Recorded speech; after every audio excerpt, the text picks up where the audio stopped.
Midnight. My fiancé's secretary sent me a provocative photo with the caption, "We spent 4 hours together today." I didn't have time to respond. Because the rival who'd been dead for a decade suddenly materialized as a ghost. "This is your fiancé?" Ethan clicked his tongue. Floating closer. Huh, why does he kinda look like me? When I pushed open the door and saw Ethan, I thought the alcohol hadn't worn off yet. Hallucinations. Surely. He still wore our old high school uniform from a decade ago. Mouth running as obnoxiously as ever. Wowza. Drowned rat cosplaying as a banshee now? I glanced at my phone. 2024. No time travel. No rebirth. Before I could look up to confirm if he was real, new messages buzzed and "Congratulations on your engagement. MS. Bennett. Though between us, Ryan seems to prefer me. 4 hours tonight. Twice. Actually. Attached was a post-coital photo of Sophie pressed against Ryan's bare chest. Ethan's voice screeched in my ear before I could process it. Holy shit. What kinda NSFW crap is this? Summer. Your phone got hacked? Wait, fiancé? You're getting married? Jesus wept. You're settling for some cheating dirtbag? And hold up, he squinted at the photo. Why's this tool's face look like mine? Replacement goldfish much? Summer, you into me or something? Heh. Ethan, the silent heartthrob of our high school days. The undisputed male lead of Coastal Bay Academy's teenage soap opera until he opened his mouth. My retort came automatically, like you? I'd need a lobotomy. The words hung between us. Ethan froze. So did I. Then the entire apartment complex erupted in screams. Ghost! Someone's haunted. 10 minutes later. Slumped against the wall. I fumbled for a cigarette. Explain. Why can I see you? Ethan hovered in the corner, looking more baffled than me. I'd love to know. My lighter clicked uselessly against rain-sodden tobacco. He drifted over, reaching instinctively to help, then remembered. His hand passed through the cigarette. After an awkward beat, he leaned in and sniffed. Drunk? And smoking? Since when do you do this crap? Summer? We attended the same middle school and high school. You could say we were childhood sweethearts. Being 3 months older than me, Ethan always acted like he could lecture me. But I never backed down. Not then. Not now. Too long. I forgot. His eyes widened. How could you forget something like that? Whatever. Doesn't matter anyway. Right. Doesn't matter. I stubbed out my cigarette and walked past him. My soaked trench coat hit the floor with a wet slap. His ghostly form drifted after me. Persistent as always. Hey. Aren't you scared seeing me? Don't you have any questions? His voice cut off abruptly as he realized I was unbuttoning my damp dress, the fabric already parting at my chest. He phased through the wall instantly. A muffled shout came from the locked study. Jesus Christ. Just because your fiancé's cheating doesn't mean you can sexually harass me. I'm still a virgin. Never even held hands. And you think death would make me easy? Newsflash, corpses can't get it up. Ethan's voice made me pause. Right. He's dead. 10 years ago. The day after our college entrance exams. Car crash. I attended his funeral. Every trace of him got burned in the decades since. Nobody even spoke his name anymore. My mind had been chaos earlier, foggy enough to blur reality and dreams. Uncertain why I was going through these motions. But hearing that familiar irritation snapped me back. The empty living room suddenly felt colder. My damp dress clung like second skin. My throat tightened. If I didn't get dry soon, this rain-soaked chill might actually kill me tomorrow. The silence pressed until I almost believed Ethan's apparition had been a hallucination. Just as I held my breath to check the study, his grumble echoed through the door. Don't you dare say that word, the D word. I sank into the bathtub fully clothed. The scalding water and shower sounds anchored me to reality. Today of all days, receiving Ethan's long-lost belongings. Visiting his grave at dawn, and now this? His voice carried clearly through the tiles. Summer. What's really going on with that fiancé? That text you got wasn't the first. Was it? The man's appearance, the topic I'd been avoiding, was brought up again by him. True. Ryan's secretary Sophie wasn't the first time sending provocative photos. But so what? I didn't care. 6 years ago, my mother remarried a new money businessman.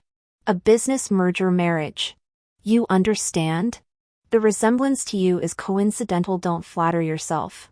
Ethan probably didn't understand. He fell silent again. Only faint footsteps remained, trailing from the living room to the bathroom. Remembering his wall-facing trick earlier, I frowned and tested. Ethan, you're not planning to peek on me showering, are you?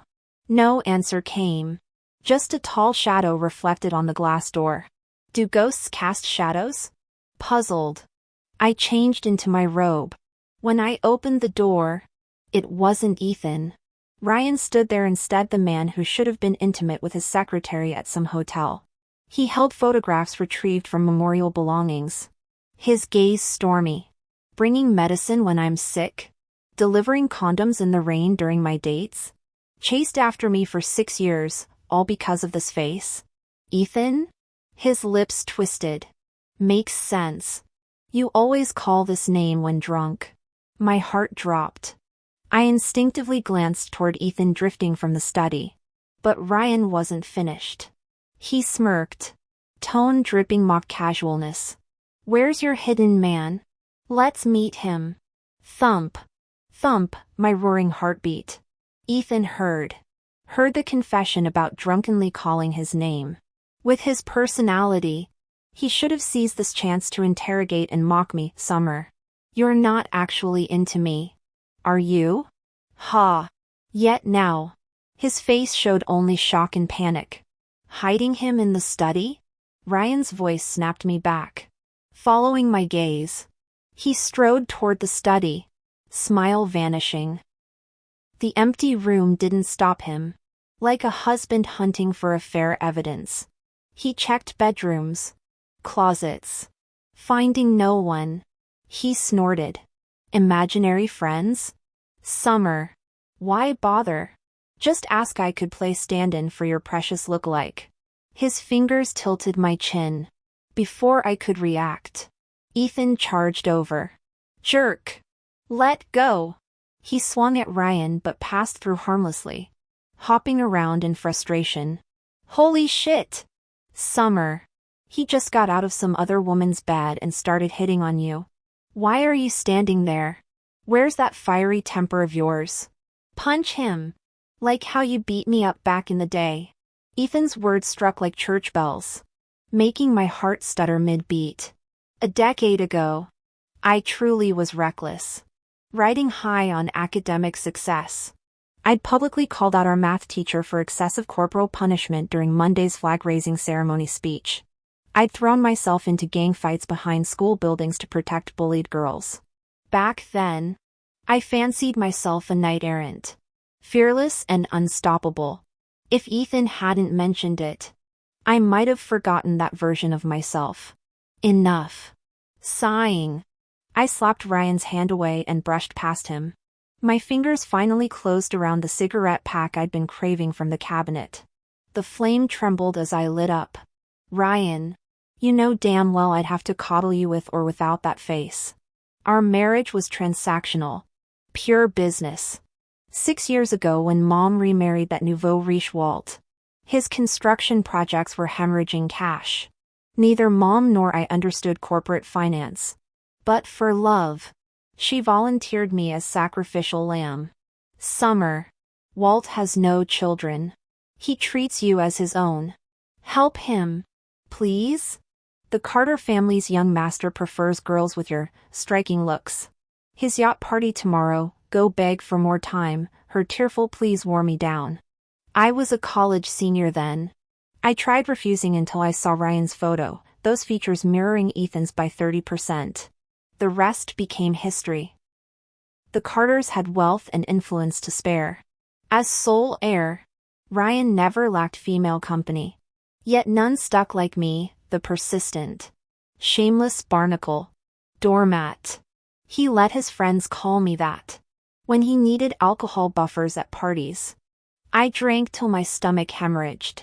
When he called at 2 a.m. needing supplies, I raced through rainstorms with condoms, through 4 secretaries pouring wine on my head or mocking my thrift store dresses. I stayed. 6 years of being his on-call puppet.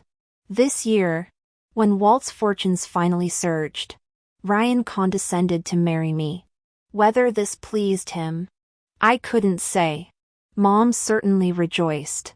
Yesterday's lavish engagement party, which Ryan no-showed, had her giddily changing my apartment passcode to his birthday. Summer. We need the Carters' connections. Temperamental men require patience. Before today, I'd have agreed. But watching Ethan now, practically vibrating with rage beside me, and seeing Ryan's shocked expression, the first genuine emotion he's ever shown, something shifts. Only then did I realize they weren't actually similar at all. Of course, there's only one Ethan in this world. Sighing softly, I lowered my gaze and stubbed out my cigarette. Approaching Ryan, I snatched the photograph from his hands. You should wipe that lipstick off your neck. Looks trashy. My voice stayed flat. You know I've never needed your protection. Ryan left. For the first time, I'd rendered him speechless. Before storming out, he violently overturned the package containing Ethan's belongings on the table. Ethan immediately erupted. See? Look at this! His translucent form flickered with agitation. Throwing tantrums and breaking things already? Summer. He's clearly got abusive tendencies. You can't possibly marry this guy. He was deliberately changing the subject. Truthfully, the package hadn't contained much. Some photographs. A mason jar filled with origami stars. Worthless trinkets. Yet as I stared at the shattered glass and crimson paper stars scattering across the floor, Ethan's face twisted in genuine distress. I remembered those stars.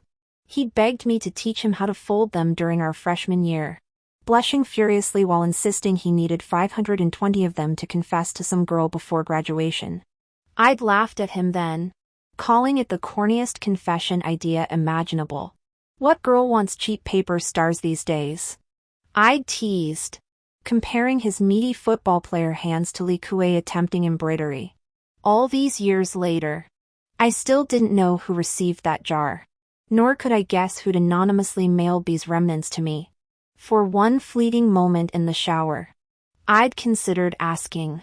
But watching Ethan now, desperately trying to gather phantom stars with his translucent fingers, that curiosity evaporated. Screw it. I dumped the stars into a random box, ignoring his mother hen clucking. My bedroom door clicked shut behind me, or so I thought. Turning around, I found Ethan already phased halfway through the wall. What are you doing? He blinked, gesturing vaguely at the storm outside. Thunderstorms always scared you.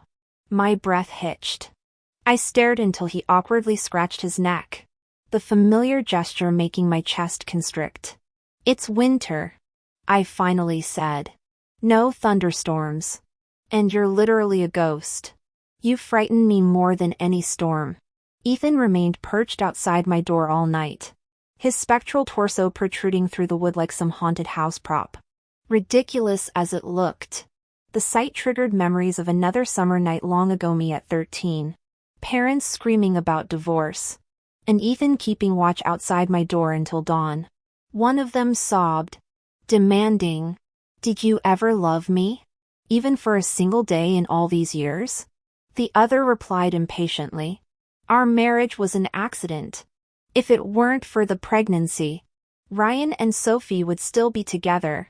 They screamed insults, oblivious as I slipped out. Friendless and withdrawn, I wandered to the corner store near our apartment. The elderly shopkeeper never pried, simply offering, "Want to watch TV, dear?" I don't recall the program anymore, only how the sunlight shifted to stormy twilight hues. That's when Ethan appeared, buying vinegar with raised eyebrows. Summer.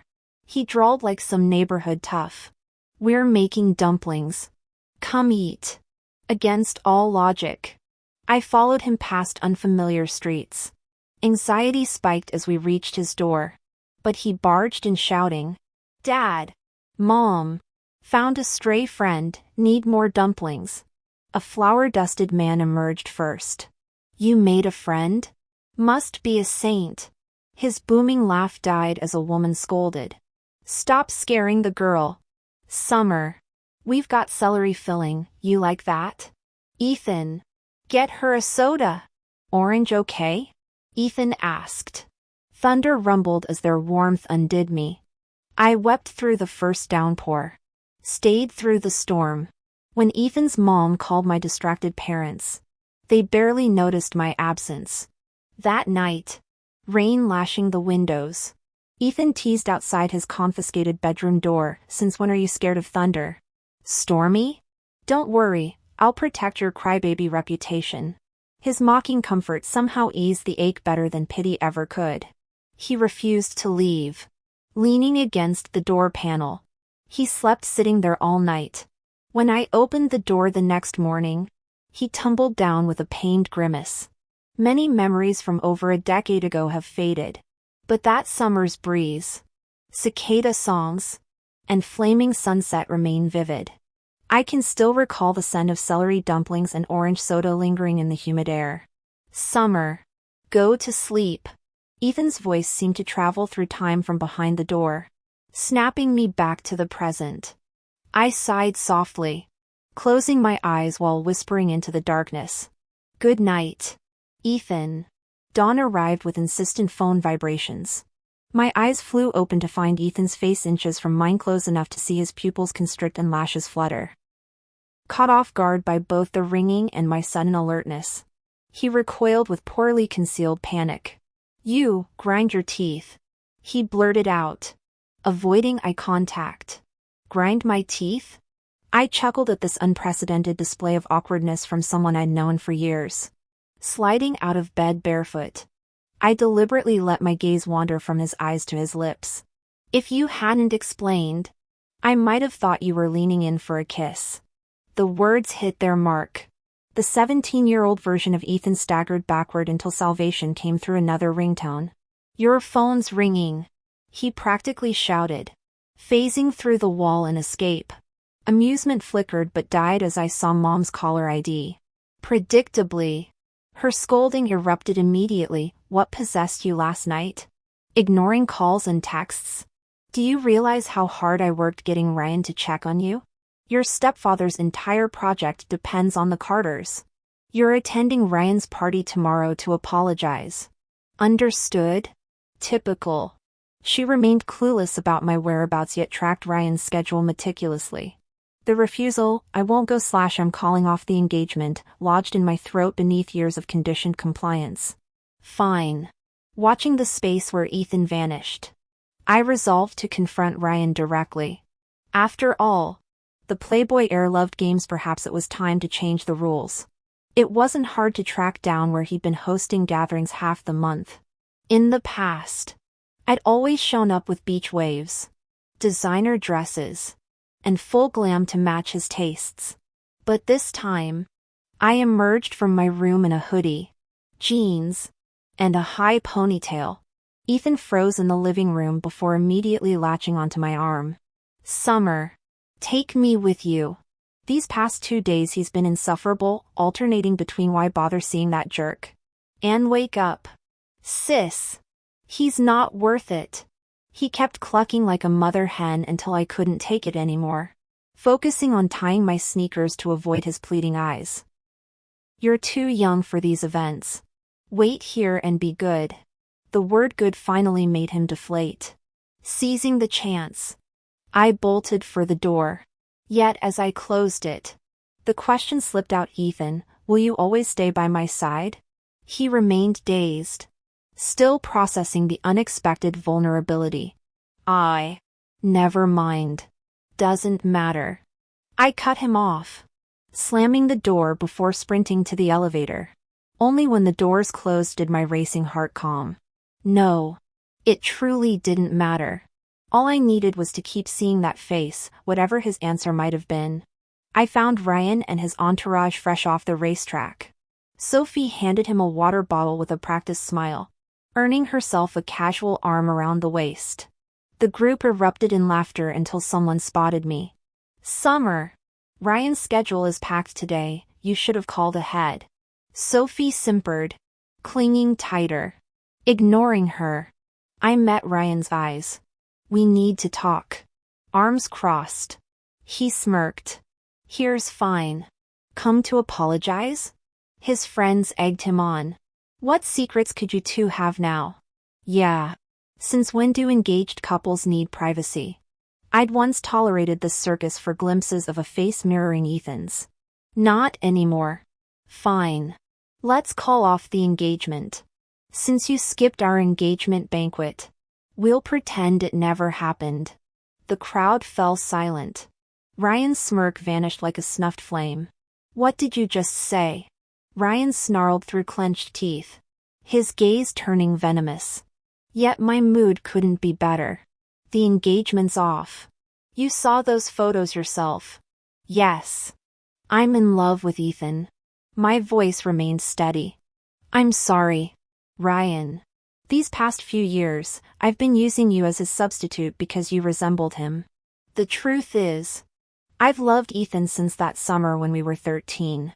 All this time, it's always been him. Memories flooded back of our high school days. Ethan would often tease during study sessions. Summer, your sunshine incarnate, cheerful, kind, everyone's favorite friend. Why can't you channel that energy into your grades? He never realized. The radiance he saw wasn't mine. That warmth, that effortless charm, it all belonged to him. His smile could disarm anyone, whether greeting classmates or apologizing for tardiness. Teachers, upperclassmen, even rival school athletes. Ethan moved through social circles like water, once even throwing an arm around our 40-something homeroom teacher. Mr. Carter, cut me some slack this once? No need to call mom, right? For 3 years, he brought breakfast to dorm-bound students. When bullies targeted classmates, Ethan organized protection squads. When friends faced false accusations, he became their fiercest advocate.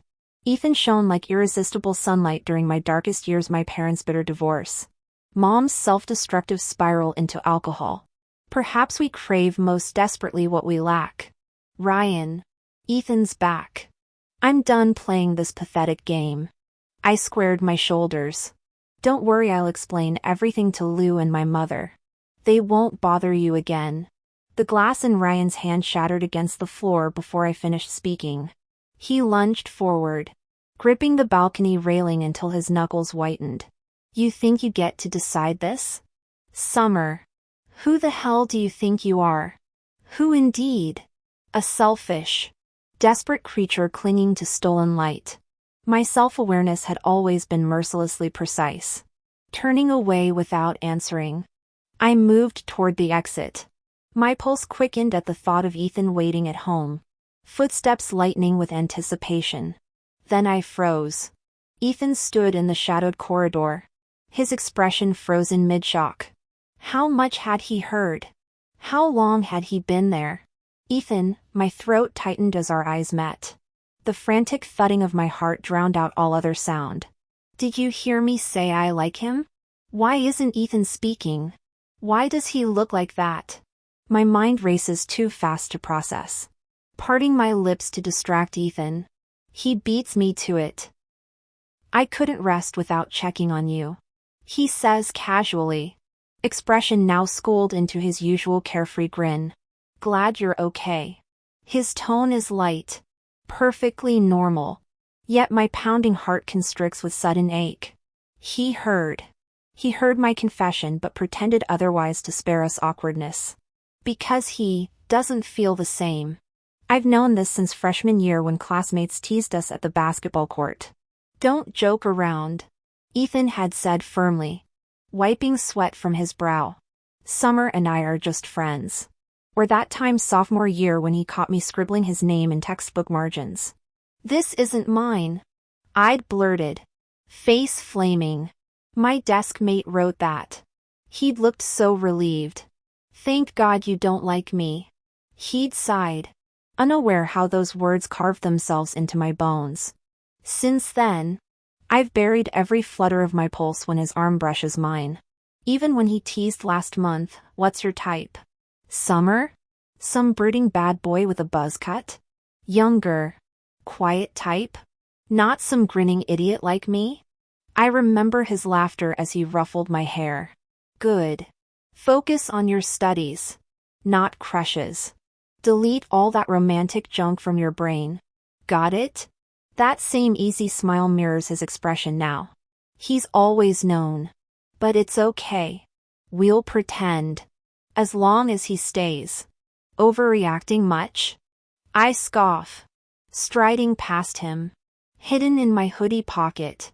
Nails dig crescent moons into palms. Couldn't even land a punch. Let's get hot pot, I'm starving. At the busiest hot pot restaurant in town. I order the Hellfire spice level. Chili fumes make my eyes stream when Mom calls. Across swirling steam, Ethan watches my tear-streaked face with peculiar intensity. Chopsticks hovering over my broth. Summer. The tripe. The tripe's ready. Get it out of the pot now. Damn. I'm starving. Why don't you cook me a pot later? My eyes were watering from the spice. But Ethan still asked. Should you stop eating? I didn't answer my phone. Removed the SIM card. Powered it off. I couldn't bring myself to speak to Ethan either. The hot pot restaurant staff thought I'd come alone. Not only did they place an enormous plush bear across from me, but the server also stood nearby the entire time, cooking the meat for me. Ethan got squeezed out of his seat, ending up curled pitifully in the corner. He rambled to himself for a while before growing quiet when I stayed silent. Only after leaving the restaurant did he revive, bossing me around with renewed confidence. Summer. There's somewhere I want to go. You're coming with me. The place turned out to be an amusement park. I thought he dragged me across half the city for some thrilling ride. But Ethan just ambled around after entering, glancing here and there. We'd circled most of the park when he finally lit up. Summer. Look over there. Following his finger, I saw couples taking photos with a butter-themed bear mascot. Ethan's smile softened unexpectedly. I remember our first middle school assignment, dream job. You wrote about being a mascot performer. When the teacher made you explain, you said, hiding in the costume meant no awkward conversations. No overthinking people's intentions. That strangers would love you without knowing you. His tone was casual, yet my heart skipped violently. I'd forgotten those words. How did he? An odd tightness filled my chest as Ethan continued. Back then I thought, this girl acts tough. But her heart's full of shadows. But you changed. In high school, when we wrote future aspirations, you wanted to study law. Become a public interest attorney helping marginalized communities. He scratched his neck, grinning. Felt like watching my kid sister grow up. Made me proud. He darted over to ruffle the mascot's head, a cheeky move invisible to others, before turning back. Sunlight catching in his hair. Now I realize I was narrow-minded. Whether it's fighting for justice or making kids smile in a fuzzy suit, both matter. People need something to move toward, however small. Otherwise, the past drags you under. Right? Summer? His radiance stung. He'd seen through everything, my years of drifting. Clinging to his look-alike like driftwood. Maybe even glimpsed the darkness I'd nearly surrendered to. My name is Summer Bennett. Not for vibrant summers. But leftover. My mother trapped my father through drunken recklessness. My unexpected existence destroyed his first love. Forced a resentful marriage. For 16 years. I remained his unwanted accident, the burden my mother got stuck with after their divorce. Afterward, my mother chased self-fulfillment and romance, never sparing me a thought. That stormy night at the Harper family's house was the first time someone asked, "Do you like celery?" The first time someone stayed by my door all night because I was scared. Later, it was also the first time someone scolded me for recklessly picking fights with street thugs without considering consequences. The first time someone got furious when I ran away from home, glaring as he snapped, "Summer, since when did you get so bold? What kind of place do you think bars are? Did you not see that creep practically undressing you with his eyes?" I'd never heard these words from my own parents. Yet from Ethan, they became a constant refrain. He restrained me, pushed me, fretted over me endlessly. The only thing he didn't do was love me. So after he died, I rebelled, took up smoking, drowned in liquor, drunk. I'd stare at Ryan's face that vaguely resembled his, half convinced through the haze that Ethan still lived. I thought this alcohol-rotted existence could sustain me indefinitely, until the day I received his belongings. Visiting his grave for the second time, seeing Ethan Harper carved starkly on the tombstone, sudden clarity hit. Using others as his substitutes felt hollow. Waiting endlessly for my mother's maternal awakening seemed equally pointless. Existing itself became utterly meaningless. Yet the moment this thought surfaced, I returned home to find Ethan there. "Ethan," I whispered, desperate to confess everything, to tear down that invisible barrier between us. But he cut me off sharply, as if anticipating my words. "Hey, check out that bear mascot. Summer. Look younger guy. Buzz cut. Ice Prince vibe. Totally your type. Damn. That jawline. Oh look. He's tying a kid's shoelace. Wait. He's glancing over. Go get his number. You never know." His words exploded like thunderclaps in my ears. I watched numbly as he deliberately avoided my gaze, gesturing eagerly toward the mascot, removing its headpiece. The fragile hope I'd nurtured shattered instantly, leaving me ice cold. What right do you have to meddle in my life, Ethan? I don't remember returning home, only that after throwing those words, I walked away without looking back. This time, Ethan didn't follow. The apartment stood empty except for my mother, impeccably coiffed in designer furs. She lunged at me, her slap cracking through the silence. "Summer, have you lost your mind? Instead of apologizing, you break off the engagement? Do you realize Ryan's pulling funding from Lou's project because of you? How do you expect us to clean up this mess?" The ringing in my ears lingered, touching my stinging cheek. I studied this stranger, wearing my mother's face, every hair in place, every detail screaming calculated perfection. A sudden urge to laugh bubbled up, and I couldn't suppress the giggle escaping my lips. Yet even as laughter spilled from me, she stared like she'd seen a ghost. "You wretched brat. Why are you crying? Don't think this hysterical act settles anything. Call him. Apologize to Ryan right now and admit you were wrong." Her shrill voice continued berating me as she shoved my shoulders. I stood motionless beneath her assault. Only when she realized I'd become as unyielding as stone, perhaps truly unhinged, did she finally release me. The familiar waterworks began, just like countless times before. "This is my punishment. If I'd never given birth to you, my life wouldn't be ruined. Your worthless father abandoned us. But who worked 3 jobs to feed you, educate you, give you this comfortable life? I should have drowned you at birth." Her wailing lasted deep into the night before she finally left. Ethan never returned. His disappearance mirrored his abrupt arrival days earlier, vanishing without trace, leaving our brief coexistence feeling like alcohol-induced delirium. The hollow apartment regained its tomb-like stillness. I resumed my numb cycle of drinking and passing out. Except now my mother came daily with renewed tears. "Summer, be reasonable. She clutched my hands during one visit, mascara streaking her cheeks. I suffered decades in that miserable marriage. Do you want me crawling back to liquor cabinets and sleeping pills? Lou treats me well. Ryan demands to see you.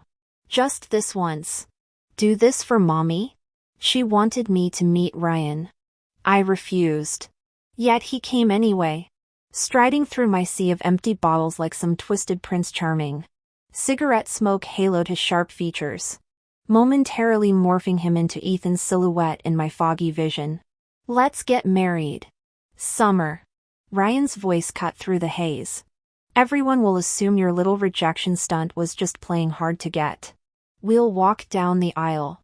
And when the officiant asks if I take you, boom. Public humiliation. Do this. And I'll stop blocking Lou's development deal. Good bargain. No? His words blurred into white noise. All I saw were Ethan's lips moving.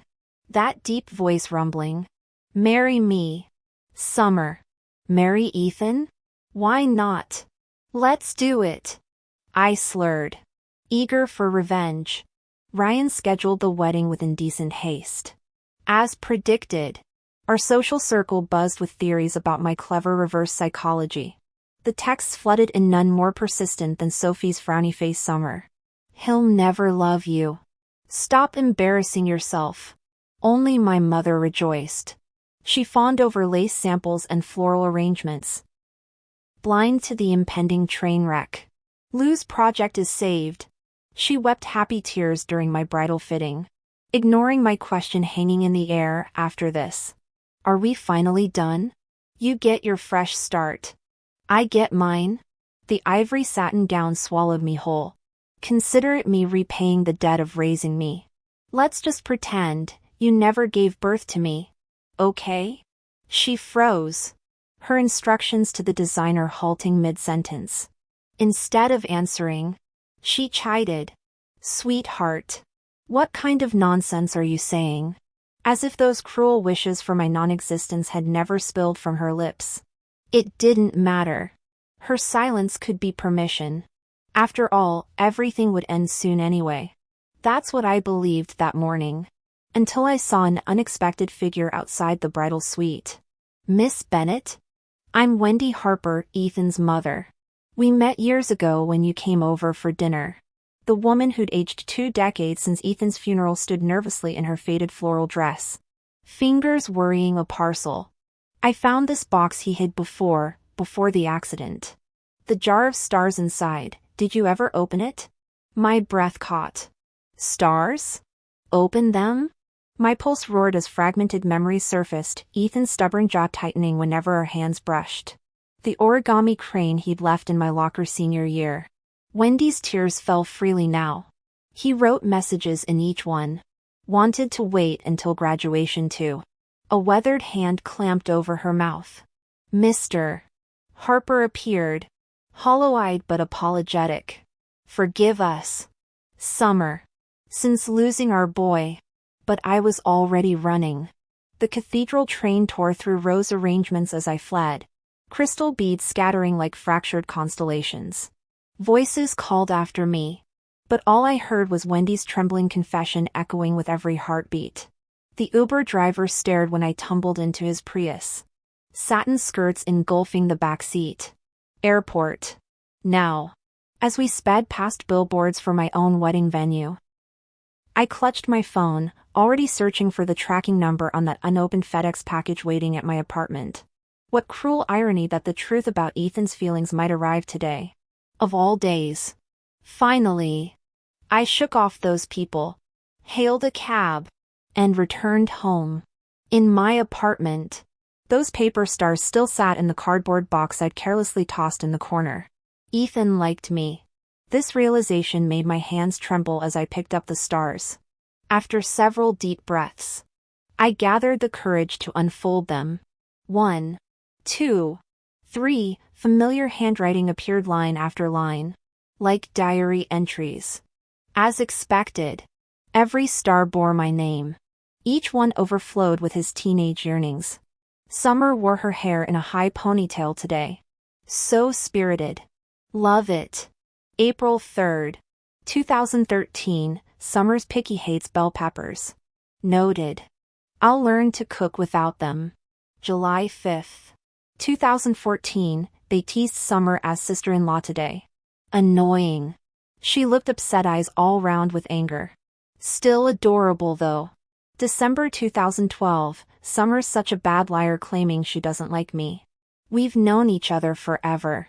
You think I wouldn't recognize her handwriting? March 14th, 2013, told Summer I'd confess to my crush before college entrance exams. Actually planning to do it after. Let her wonder. April 3rd, 2014, Summer likes younger guys? Buzz cut? Icy demeanor? That's supposed to be me? Doesn't sound right. April Fool's 2013, holy shit.